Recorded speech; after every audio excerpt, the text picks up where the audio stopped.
This episode of Rick and Rick Rule the World is brought to you by Taskin, the first name in premium quality travel gear with slim, stylish gear like the Taskin Edge professional laptop backpack for business and travel. Save 30% on your next purchase when you use promo code RNR Take 30 at taskinsf.com. You're just in time for an all-new episode of Rick and Rick Rule the World.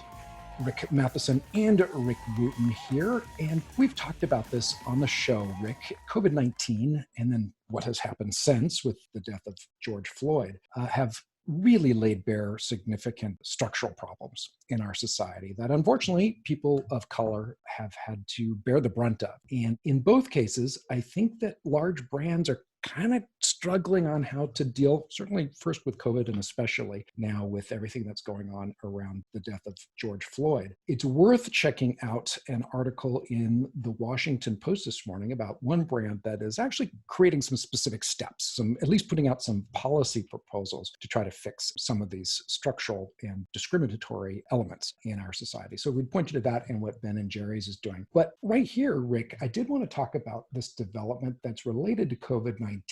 So Coca-Cola has kind of had to shift away from the types of advertising that it normally does during COVID, moving away from out of door and that kind of thing. And if they have shifted more toward digital and live streaming options for virtual concerts and that sort of thing. And I saw this piece in Marketing Dive today that was interesting. Now Coca-Cola is trying to figure out, okay, well, the world is opening back up again. What do we do now? And it does sound like, at least from this article, that they're going to emphasize digital for a while and these very live streaming content opportunities for them. Streaming, sponsoring shows. There's that John Krasinski feel-good show, Some Good News. Here, they're sponsoring live content.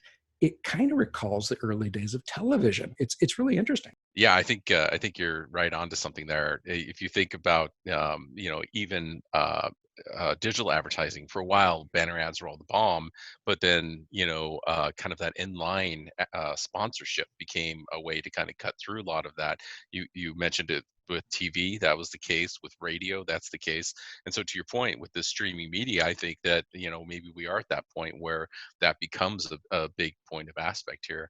In a recent show, we talked about some of the things we kind of missed or hoped that would come back.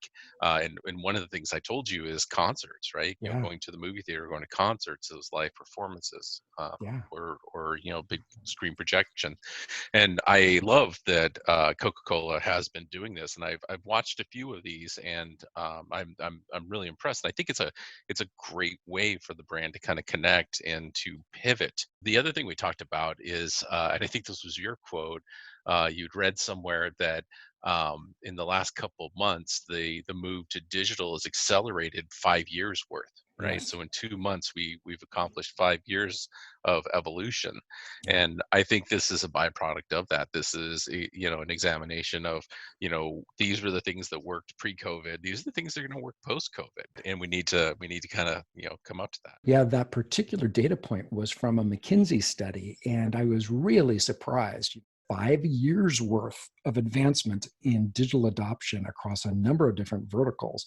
In some industries, it's like 21% of the people who have used a digital channel have done so for the first time in the last 8 weeks. So there's been a giant jump in just 2 months' time. The other thing that popped for me is when you sent this article, the title talks about real-time content production. Yeah. It reminds me of, and not to say that everything's a copy of something else, but it kind of like just that statement reminds me of what we saw with Old Spice, where they were up on social media and going back and forth with people, and in real time they were recording videos in response to the people who were making tweets to them. And this kind of makes me think that that experiment maybe it may be time for that to go mainstream, and that's what this is signaling. What I think is interesting too is you can kind of tell that Coca-Cola is rapidly iterating different things all at once to Yeah. figure out what's working and what's not. And they found that this is resonating for folks. It's obviously it's only been 8 weeks, but if you think about that, they were probably trying 20, 30, 50 different things in real time to see what they were going to be able to do during this time. And it turns out for them, this one is really clicking. So you got to wonder now, one of our favorite brands for advertising is Burger King. You got to wonder how Burger King is going to up the game. What is Yeah. Burger King going to look like? So, call to arms, Burger King. We want to see what you got.